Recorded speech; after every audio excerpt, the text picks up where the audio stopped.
I should go read broad. All right, we are apparently live. Let's go on to the YouTube world and see. We're back. We're live. We're live. Oh, yeah. No Michael Buffer this time. That was such an epic intro as well. Yeah, it's a little disappointing. I'm not going to lie. Also, David's over there streaming right now, too, trying to just destroy any thunder we have. Yeah, but is it? Is he talking about the 50 years of Wolverine or something? That's hard boring. Yeah. You ain't talking about no goblins in the pockets. No, exactly. All right, look at that. It's actually live. How about that? And everybody can hear us. Woo! Nice. Nice. I am going to literally make a commercial for StreamYard and say, Evie Mux, you guys are fired. Fired. I get that you can do all sorts of cool things with web sources, but they're not that cool if they don't work. No, you want to do it in like The Apprentice style. Like, what the heck is that? In The Apprentice, like the show, The Apprentice. You know, I don't think I ever watched it. Did you not? No, because my knowledge of reality TV at that era was if they showed up on Raw, then I'm like, oh yeah, this guy must be important. Johnny Fairplay, oh yeah, he's a big guy. He's super important. It's huge. I'm trying to see how many people come back. We had like 40 people on for our 2 minutes. Now we're at 6. I think we'll be. I think they'll slowly creep back in. Yeah. Well, no, seriously, we are good. For real this time. All right. Well, for those of you who might not know, I have Jacob and Senor Sorrell with me, which is his undercover name when it was on the Lucha Libre wrestling circuit back in the early 90s. Nacho Libre is actually based on him. But hey, we are here because we are going to do a stream for real. Despite my son coming in and attempting to hijack it, my wife also appears to be attempting to hijack it by sending me cryptic text messages that are clearly autocorrect wrong. Like, I don't know what I bet what Terra Plaza means, wife. I have no idea.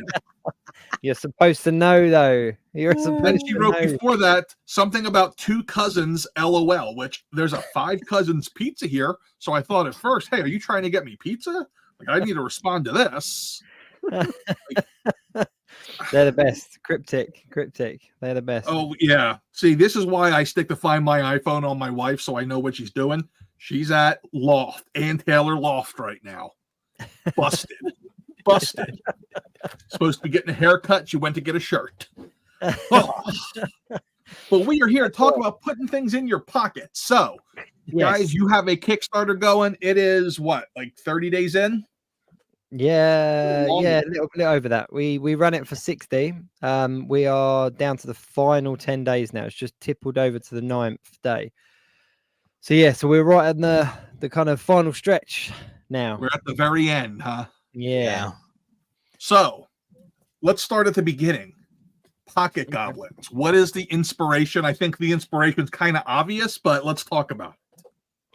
Well, so me and Sorrell, obviously big toy collectors like yourself, and we were talking about how cool it'd be to kind of give this a go and see if we could get something off the ground.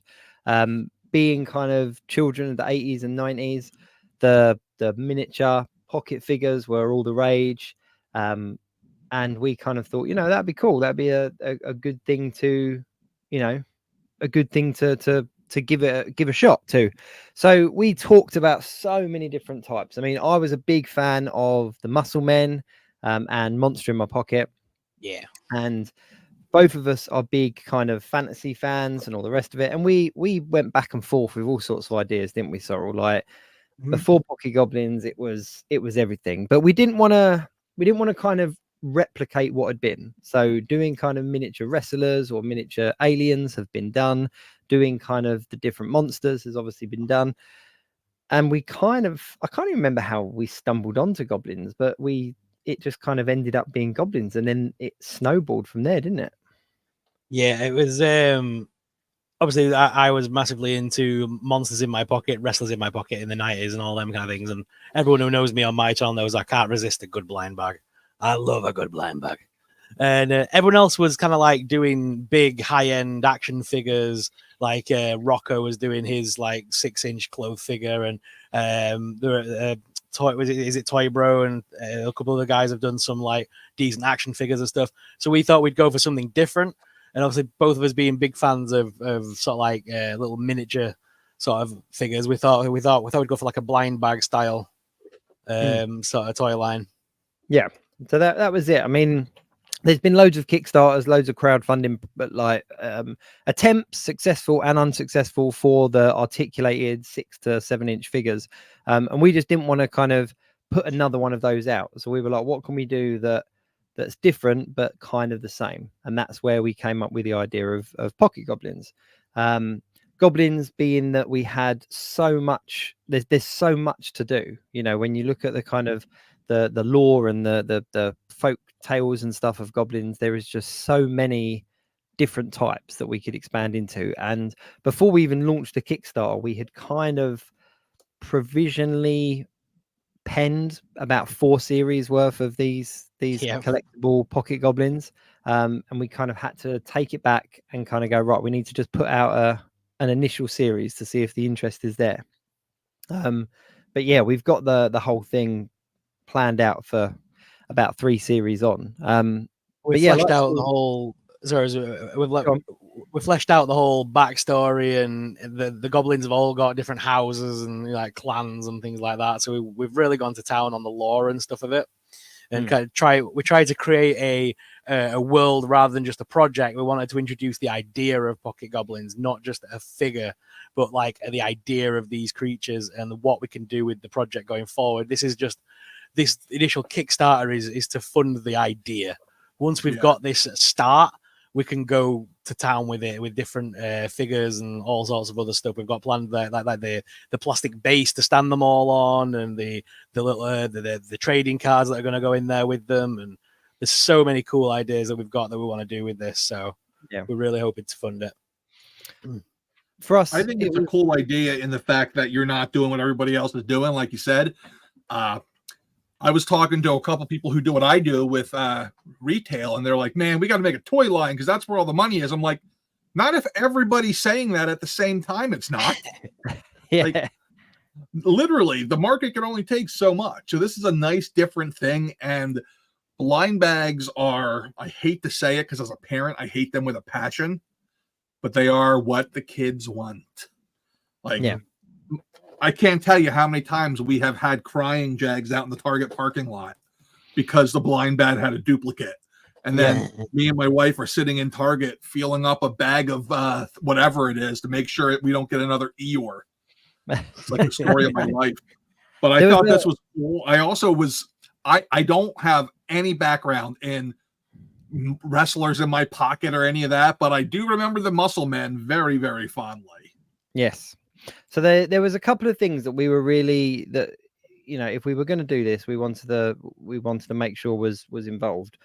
The blind bag was one of them. So even though some of the reward levels that we can talk about in a sec, some of the reward levels are like a full set, they're still going to come in blind bags. So you'll get a full set, but they will be blind bags still. So you still get the fun of opening it.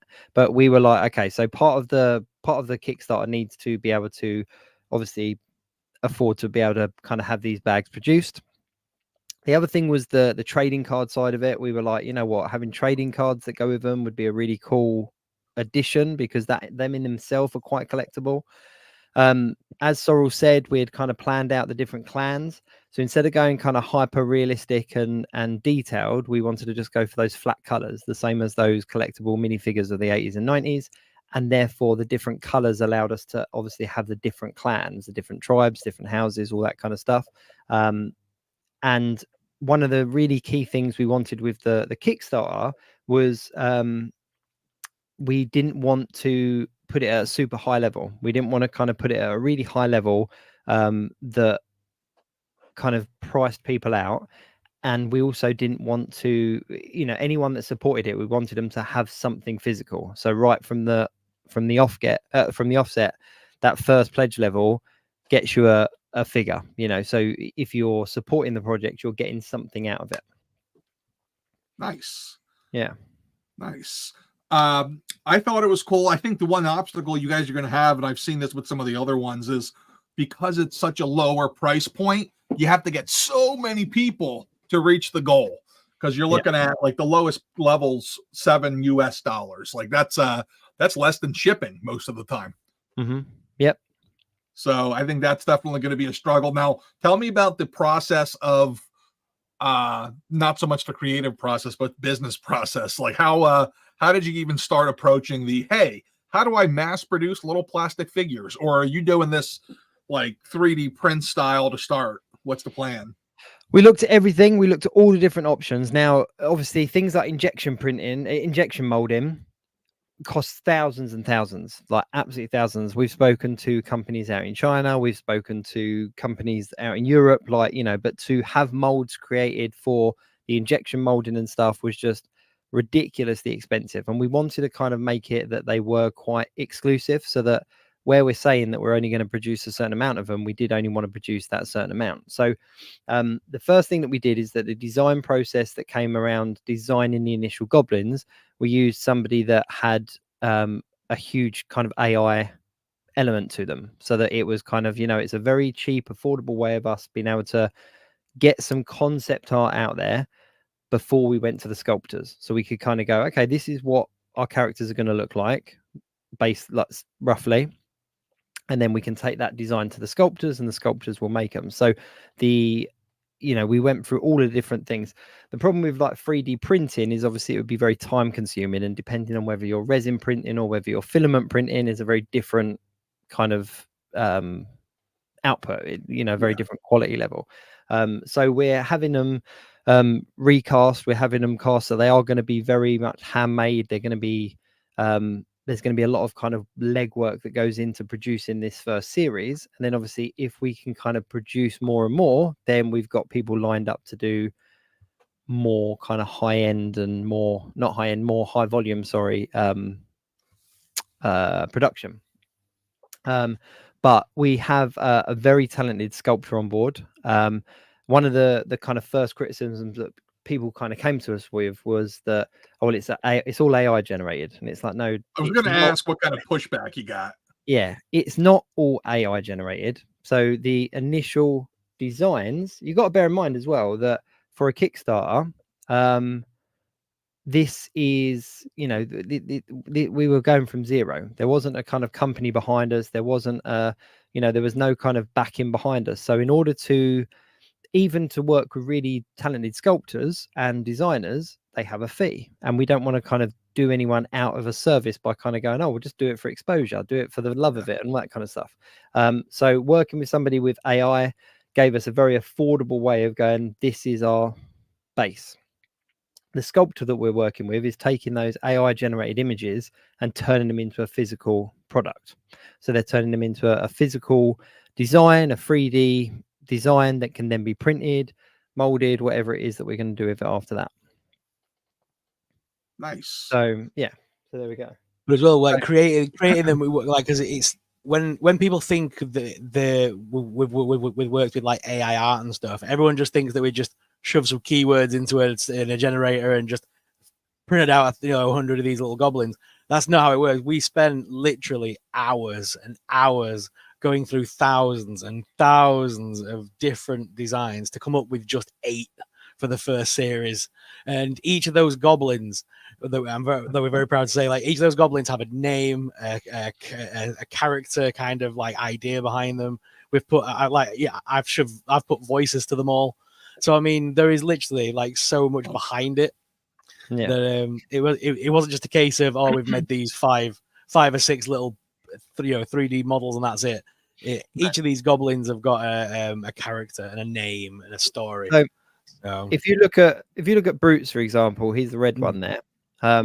He's the first one that we had the prototype made up of. So this is the prototype of Brutes here, and you can see obviously there is a difference in the final. Hold on, let me make you. You're gonna make me big, are you? Lord knows I'm not the most. Make my monster grow. There we go. I did it. So you can see here, I mean, the detail is all in there. It's a very good sculpt. The detail is definitely all in there. You can see all the detail. Sorry, there's a little bit of fluff on it. The detail's all in his kind of his loincloth. The face is all there, the ears, everything like that. But there were a few kind of there. It's obviously slightly different to the AI generated concept art, because when you take a picture of the character and then obviously you take making it physical, there are certain design elements that come into it. So for example, his arms are close into his body to to avoid breakages and stuff like that. So that was a thing that we had to do. We wanted to make his forearms more kind of Popeye like, rather than them be kind of the same, rather than being realistic, we wanted to make them a little bit more caricatured. So obviously with the sculptor we were able to do that. So yeah, so that's kind of the prototype there. But yeah, just having a look as well while I've got it. I've put a picture of these on the actual Kickstarter, but here's your monster in my pocket, your muscle men, and one of the goblins. Nice. And you can see they fall in line pretty much exactly with what we were going for. So that's your muscle man, and then that's your monster in my pocket. So they will look good on the shelf if you're a collector of miniatures. Well, that's nice, because let's face it, I don't think any of us are in a spot where space is not at a premium these days. So that size stuff is good. So yeah. After spending all the hours you put into this, have you guys got like each got your own little favorite? Oh, see, go on. Sorry, you go first. Yeah, my favorite little one is Brains. Brains was Brains sounds like this, and Brains has got a little lift. And he's the mad scientist of the group. He's a complete brainiac, and he's got his own laboratory, and he wants to create his own Frankenstein goblin. So in series 2, we're going to have his creation come to life. And but Brains is a mad scientist. He's a very cool little dude. My favorites were like Brutes, the red one. I quite liked him just because we knew that we were going to do the Popeye in of the caricature in of the forearms. So hence why he was the first prototype that kind of came back, because I was like, I need to see this guy physically. Brutes is like the orc of the group, and he sort of talks like this, does Brutes. He was our mascot. He's he's the big rough one. But then I also like Bulks as well. So I was going to say that's probably my guy. Bulks is like a baby Blanca, which we've kind of penned him as, because he looks like we have like baby Yoda, we have like baby Groot. That's baby Blanca essentially. But with Warts and Bulks, it's really funny, because one of the comments that I've seen is people, because we made them a rare and an ultra rare, because everyone likes a chase figure. Everybody likes something that there's, okay, this one's a little bit more special and all the rest of it. And we worked it out that, based on the production numbers of the others, we could make these ones, 1 in 12, 1 in 32. And one of the comments I got come back to us was, oh, if you're doing rare, it's just a cash grab. And it was like, you know what? There's actually no money in this for us at all. Like the money that we're looking to raise these things covers the production costs. that's what it is, like solely the production costs. And there's also the things as well, like for example, working with sculptors. There was one sculptor that we worked with initially, and their designs didn't match the look of what we were looking for. So then having to outsource another sculptor, but losing the money that we'd already spent on that first sculptor because their designs didn't live up to the expectation. And that's kind of the hurdle we tried to avoid by using the AI designer, because we were able to, as Sorrell said, do a huge volume of designs at a very low cost. So so it's no, all of the money that we're trying to raise is basically putting these guys into production, and it will allow for us to then take it into series 2. Nice. Well, I got a comment on the chase figure thing. I actually have a video in the can on this about McFarlane chase figures, because I've just hit like a point of mental saturation hearing the complaining about it, because there's no way to make people happy sometimes with things. Like, I'm like, okay, so they do this because chase figures are fun. I specifically remember the love of trying to find the original Marvel Legends chases. It was actually Spider-Man Legends then. Second, it's great for retailers because now when we can't sell the garbage figure in the wave, we have a good one that does sell. Yep. But they get really mad at anybody who does online retail because it's like, well, how do you sell these in a fair way, in a way that people think are fair? And there isn't a great answer, because if you put them up for the same price as the regular ones, gone immediately. Yep. If you price them up, people complain. If you send them out at random, which was something I was going to do, I learned very quickly that what people do is they order a dozen and then try to send 11 of them back. Yeah. So that's my rant on chases. For us as well, that we as a pledge, as a kind of a backer option, you can order the whole set. So obviously when these are produced, we're going to have the figures there, and it's only when the bags are sealed we won't know which ones are. So we can, if somebody wants a full set, we can give them a full set, and then they have the complete set. If you look at a cool way to do it. Yeah, if you go through the tier, if you look at the tiers on there, the prices are quite reasonable as well. It's like with the idea is that there's no, like, you would expect that if we're going to throw in the chase figures, the price would jump dramatically, but it doesn't. All of our pricing is quite, every goblin's worth about £5. So everything's kind of based on that model really. And like we're also adding in there, if people join the Kickstarter, I think it's on there. We've got the Kickstarter figure as well that's going to be in there. So the only way to get that is by doing the Kickstarter project. He's never going to be printed again. Is that the yellow fella? Yeah. Backers Goblin. So we created an extra one. I see what you did there. Yeah, so we created an extra one just for a bit of a fun, really, so that if people are invested, if they are there, then there's an extra character that you can get by just being a backer of the Kickstarter. So if we do go on to produce 4, 5, 6 series worth of these, the only way people will have backers if they were there right at the start. So we just thought it was a fun way of doing it. And then we decided to add another one of those in as well, because one of the characters that, like Sorrell said, we kind of fleshed the story out. One of the characters is King of the Goblins, as in Kings. So we put a version of Kings in that will be exclusive to the Kickstarter. Nice.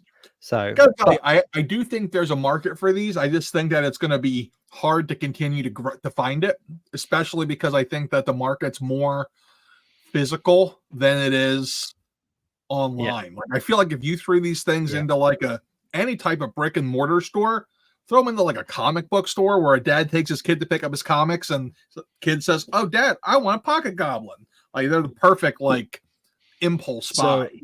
So basically we'll always be putting them online, because if we do get the people that do want to continue with us and to keep grabbing them as they come out, they can do, and they can do that online. But I travel up and down the country doing Comic Cons, so I'll be taking these bad boys with me blind bagged to Comic Con, so people can buy them from us at different Comic Cons. And we've even spoken about doing like London Comic Con's one of the big ones over here, and we want to do a specific goblin for that particular Comic Con and things like that, so that you've got to go to London Comic Con and come and see us to get the London Comic Con goblin. So we've got so like there's going to be things like that involved where we are physically going to sell them as well as online. The really exciting thing, this is a passion project for us. This is not a retirement fund. It's not gonna, neither one of us are gonna go and buy a house off the back of this. This is a complete passion project.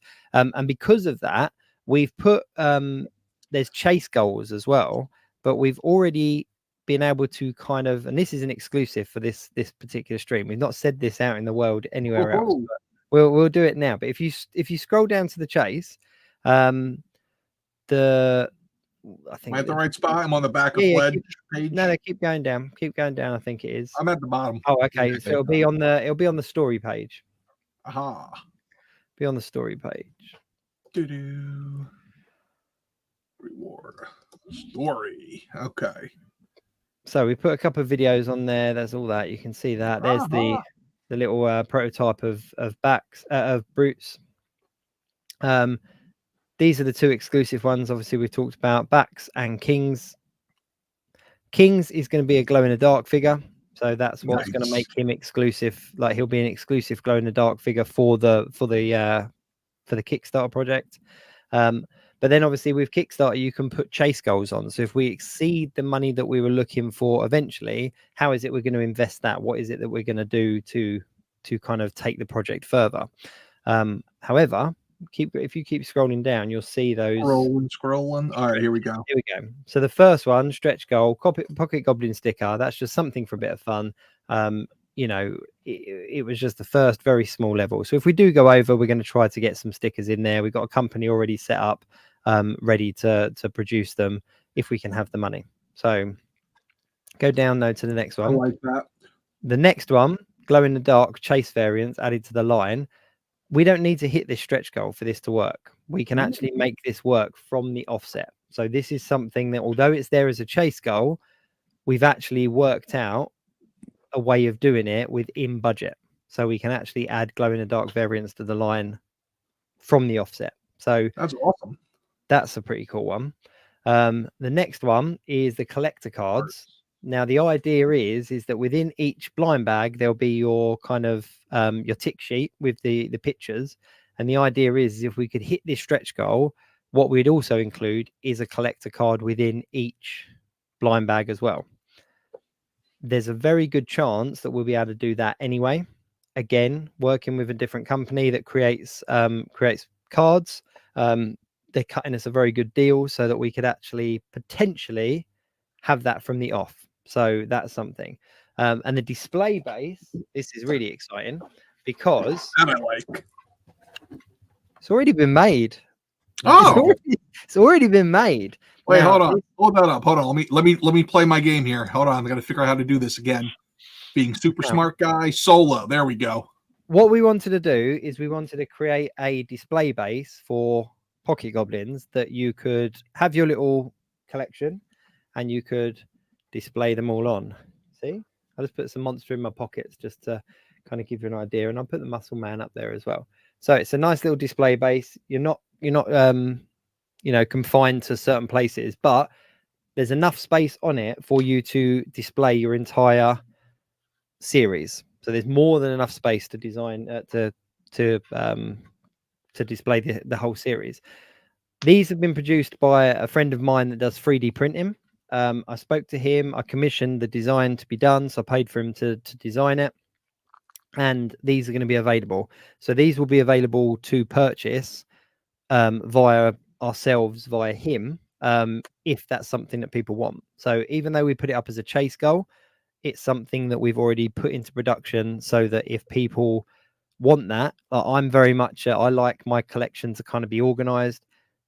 I wanted somewhere to put the Pocket Goblins. So it will come in a flat color. As I said, it's a filament print, so it's not extremely expensive to purchase either. But it's all branded up with like the Pocket Goblins logo. And it will come in a flat color of your choice. But I just kind of went for a gray because it made the colors pop.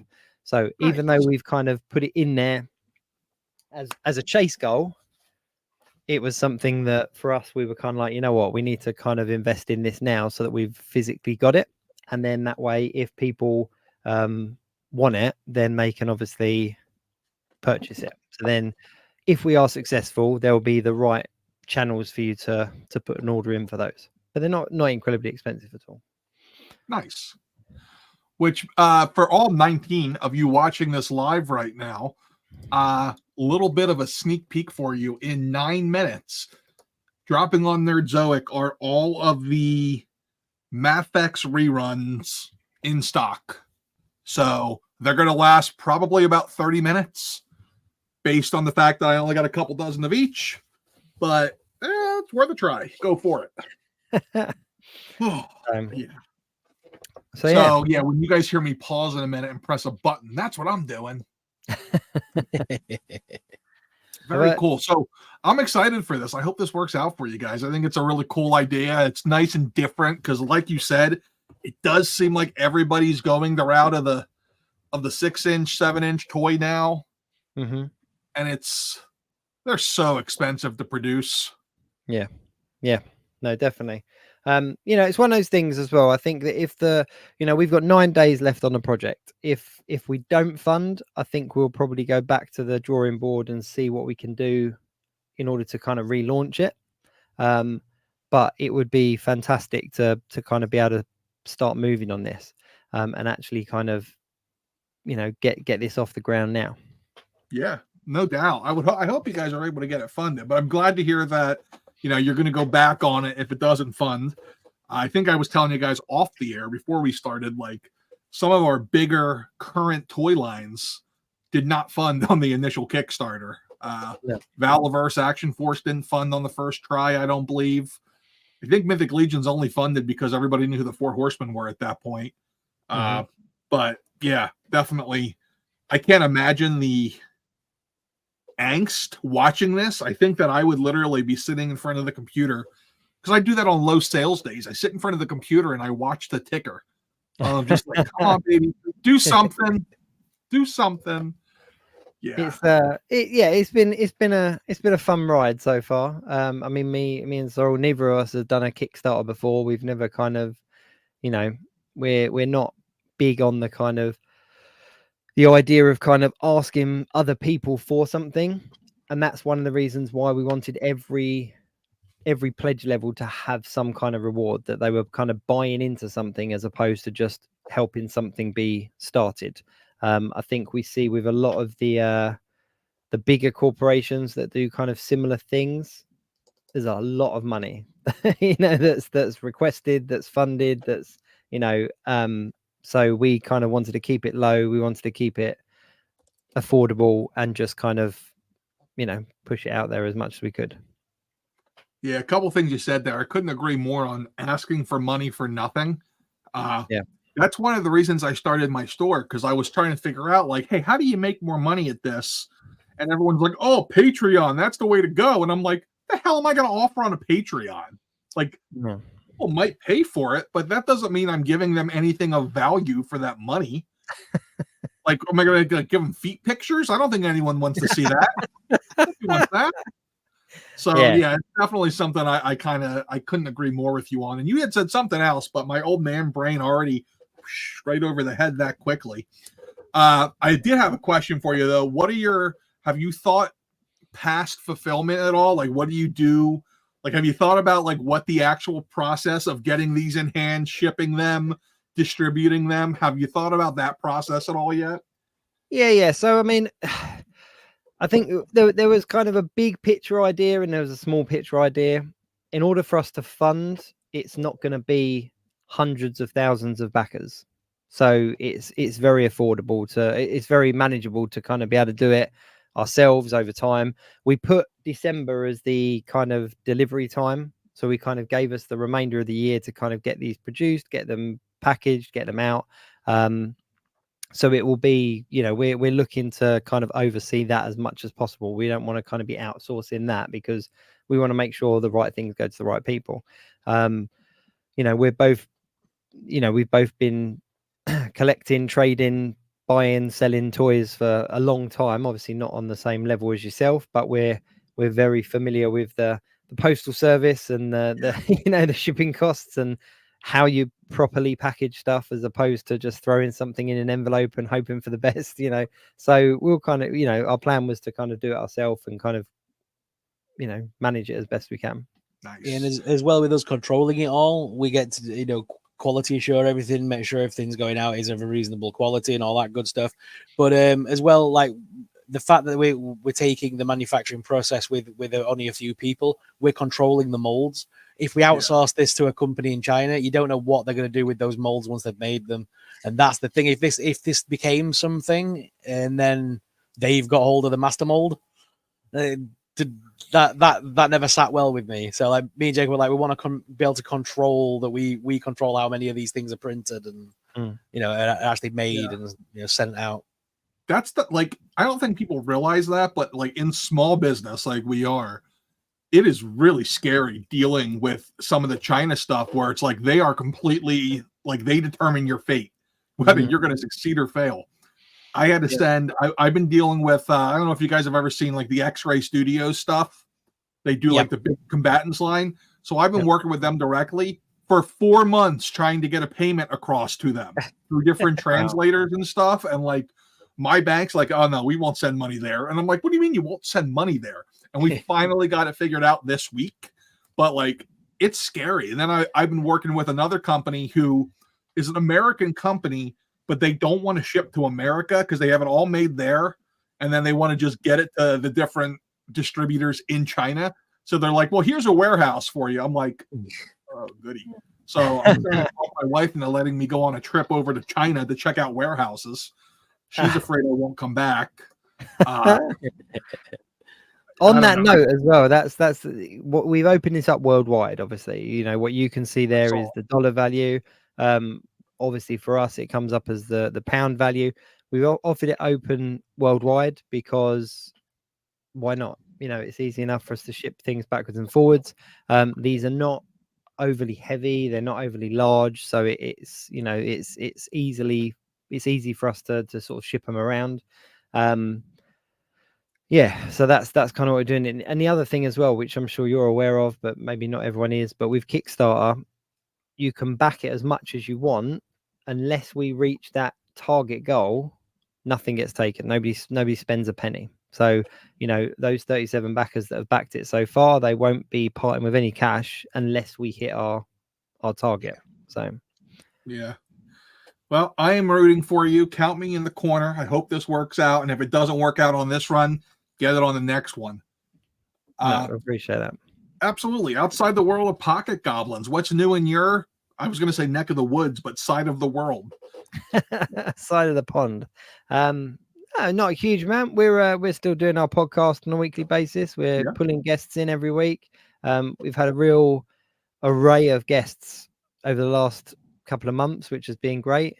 I've seen you have some pretty cool ones on there. I'm trying to remember what it was. I pulled one up the other day. I rarely listen to toy stuff because it's the job now. So it's like when I'm listening to podcasts, I don't want to listen to anything about toys. But you had somebody on I had to hear. I completely forget who it is. But there was an interesting one you guys had recently that was enough to get me to actually pay attention. So that was impressive. Amazing. The nice thing about the guests as well is that obviously me and Sorrell, we've been doing our podcast for 3+ years now. People know what we're into. They know kind of our like areas of interest, if you like.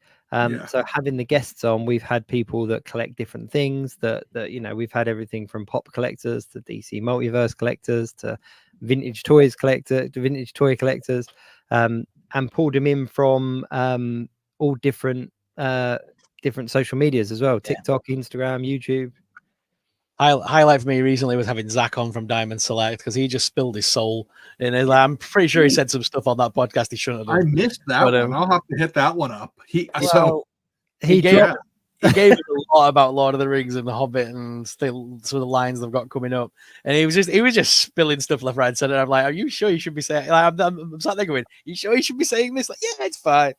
This sounds like every time like I do that, I'm like Hagrid. I'll be like, and then Hasbro's doing this. Oop, I should not have said that. I would not say that. Like, I have that problem. Diarrhea of the mouth sometimes. But I've got better. It is good fun. Sometimes some of the guests do kind of like drop the odd little like gem of like a little nugget that kind of you were hoping that they would share.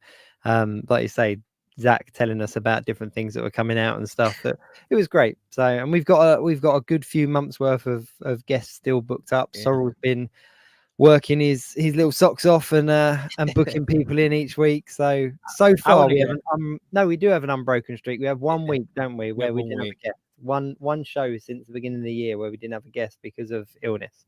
But apart from that, it's been continuous stream. I want to get Rocco on again. I really do. Rocco the Great was a good podcast episode. Did you say he did? Did you say he's got a Kickstarter or something? He's got his own. He's got his own toy line. He's sort of working with people making his own figures now. I haven't talked to him in like a year and a half. Not for any reason other than like, you know, time just goes by. Yeah, he's a funny dude. He's a funny dude. He's got an action figure called Goose Fabber, and it's like a Perry the Platypus style head on like an action figure body. Yeah. I got to hit him up and see how he's doing. He doesn't live too far from me. We ran into each other a few times at shows. He's a good guy. He was a good guy. We often get in trouble. Like we'll be on a live stream, and like next thing I know, it's like, okay, we are literally talking about which female wrestlers we would like to marry.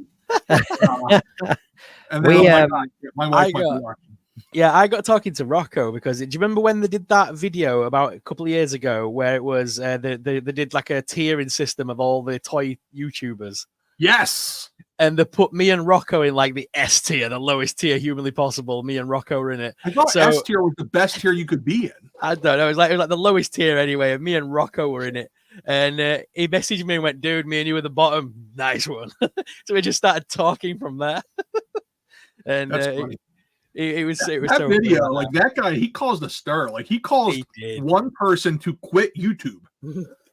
Wow. I remember that stream. It was interesting. Yeah, and I'm like, and then there's me, and I'm just like, what do you mean all I care about is money? Talk about numbers. I literally was like, I took it as like okay, I need to refresh my content some whenever that happened. Because it's interesting how like if someone only watches one or two of your videos, that's who you are to them. Yeah. That's it. That's the end of it. Yeah. I remember him and I were talking once, like he went on like a 1-year streak where he would put a chick in a bikini on every thumbnail. And I'm like, Rocco, I don't think it's working anymore, bud. I think that the clickbait, the mouth has left. The mouth started in the stream. Yeah. Dave has started doing that with his toy news thing. I've noticed he puts a cosplay girl on every picture now.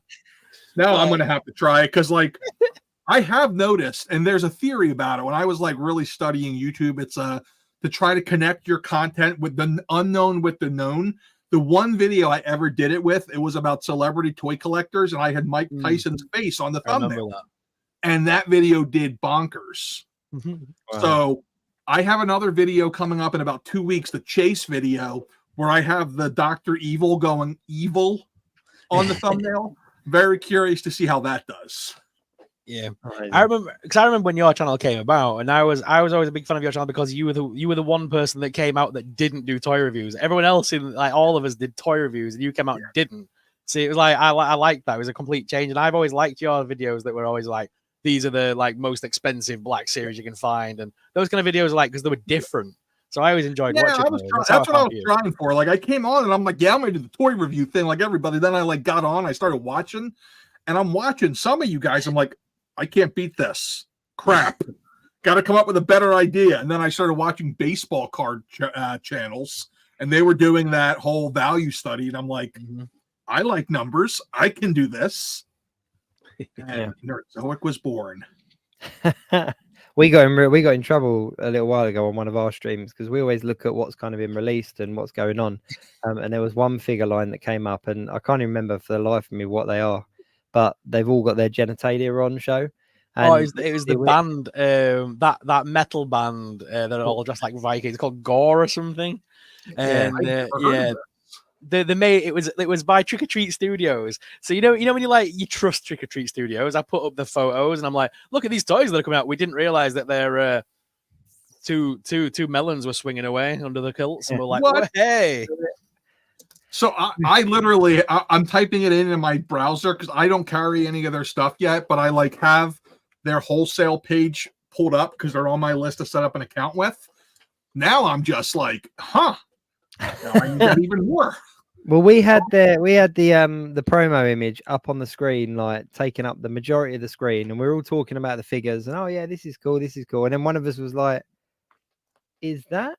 Yeah, it is. Yeah, that's get that image off. And then we got the Dr. Manhattan in them, just swinging in the breeze, just letting it all hang out. And it wasn't until the next morning where it comes up saying YouTubers put limited ads on this video. It's a bit naughty. Like, yeah, they do not like it when you do that. No. How about have you guys had any Trick or Treat Studio stuff in hand by chance? Yep. What have you had? Like, are you talking?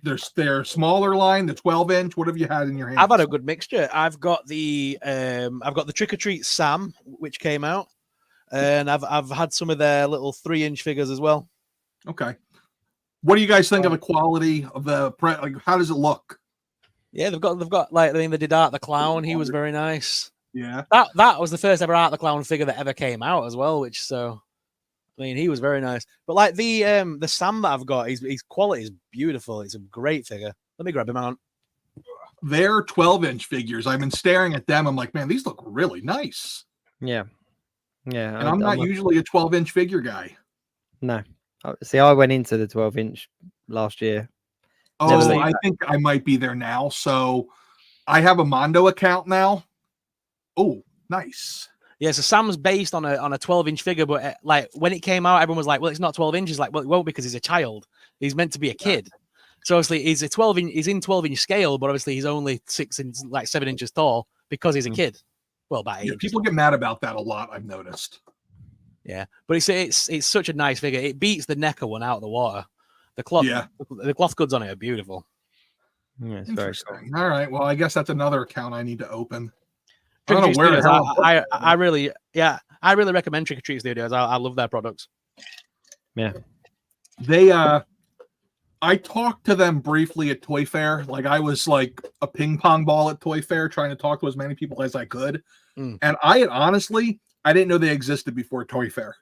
But what I saw, they didn't have that much product with them, but what I saw was really nice. And I'm like, how do I not know this exists?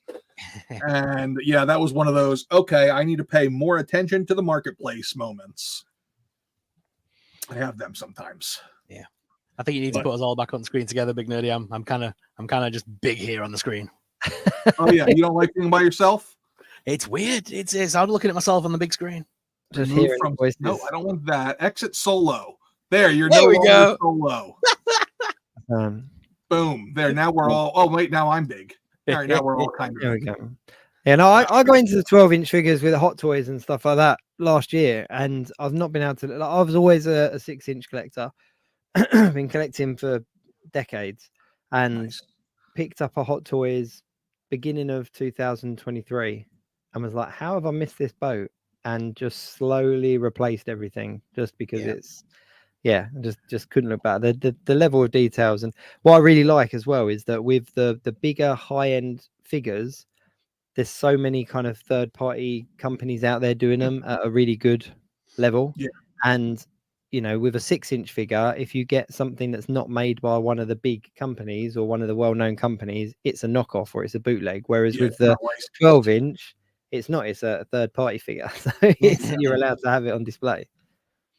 Yeah, that makes sense. I think one of these days this week I'll have a stream where I open a Mondo He-Man because that is calling my name. Yeah. Matt, I'm coming, buddy. I'm coming for you. Well, gents, it has been fun, but I think it's about time I let you go to bed because it's past midnight there, I believe. Yes, very late over here. Yeah, very late. And it's past 7 here, which means that my dinner is calling my name. Oh, amazing.